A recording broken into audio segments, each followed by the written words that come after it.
पिता ने अपनी बेटी का घर उजड़ने से बचाया। हाल ही में नैना का विवाह हुआ था और उसने अपने पति और ससुराल वालों के साथ एक जॉइंट फैमिली में रहना शुरू कर दिया था। कुछ दिनों के बाद उसे पता चला कि वह अपनी सास के साथ नहीं रह सकती।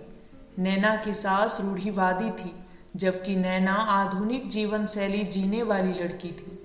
जल्द ही उनके बीच झगड़े होने लगे। कई महीने के बीत जाने के बाद भी दोनों में से कोई भी अपना व्यवहार बदल नहीं पाया। समय के साथ साथ नैना और ज्यादा आक्रामक हो गई और उसे अपनी सास से नफरत होना शुरू हो गया। वह सोचने लगी कि कैसे अपनी सास से छुटकारा पाया जाए। एक बार हमेशा की तरह जब उसने अपनी सास से झगड़ा किया और उसके पति ने अपनी माँ का साइड लिया, तब नैना गुस्सा हो गई और अपने मायके चली गई। नैना के पिता एक केमिस्ट थे। उसने अपने पिता को पूरी बात बताई।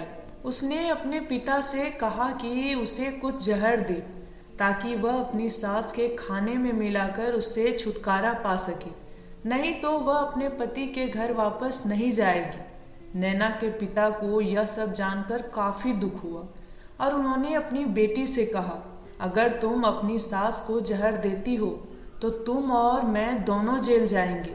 ऐसा करना ठीक नहीं है। लेकिन नैना सुनने और समझने की हालत में नहीं थी।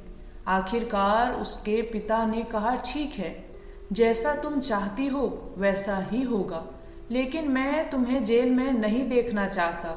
उसके पिता अंदर से पाउडर लाए और कहा, हर दिन जब तुम दोपहर का भोजन या रात का भोजन करते हो तो अपनी सास के खाने में इसे मिला देना। इससे धीरे धीरे कुछ महीने में वो मर जाएगी और लोग सोचेंगे कि वह प्राकृतिक रूप से मरी है।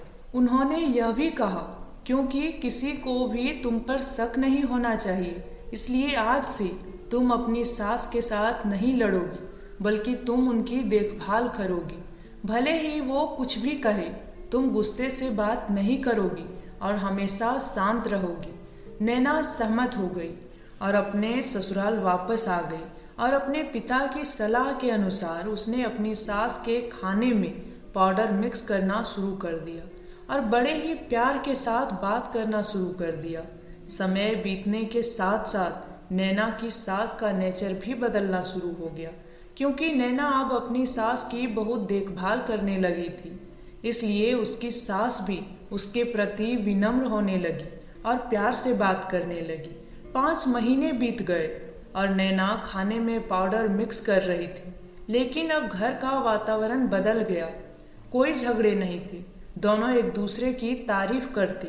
अब ऐसा लगता था मानो दोनों का रिश्ता माँ और बेटी का रिश्ता हो। अब नैना को चिंता होने लगी कि पाउडर की वजह से उसकी सास जल्दी ही मर सकती है। वह अपने पिता के घर पर गई और उनसे कहा, पिताजी, कृपया मुझे उस जहरीले पाउडर के प्रभाव को ठीक करने के लिए इलाज बताइए। मैं अपनी सास को खोना नहीं चाहती। वह मेरी माँ की तरह है और मैं उससे अब बहुत प्यार करती हूँ।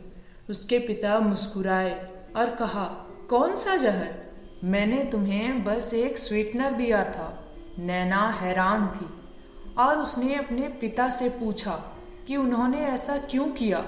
पिता ने कहा, बेटा, अगर तुम किसी दूसरे इंसान से प्यार करना चाहते हो तो तुम्हें भी उसे प्यार देना होगा। रिश्ते एक गाड़ी की तरह होते हैं और हम उन पर लगे पहिए की तरह। जब तक सभी पहिए ठीक से आगे नहीं बढ़ेंगे तब तक गाड़ी ठीक से नहीं चल सकती।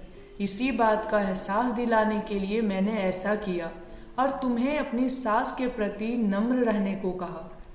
तुम्हारी अच्छाई देखकर उन्होंने भी अपने आप को बदला और तुम्हें समझना शुरू किया। तुम दोनों ने एक दूसरे के लिए अपने आप को बदला। यही कारण है कि तुम अपनी सास के लिए आज मेरे पास भागते हुए आई हो। नैना अपने पिता की बात समझ चुकी है और आप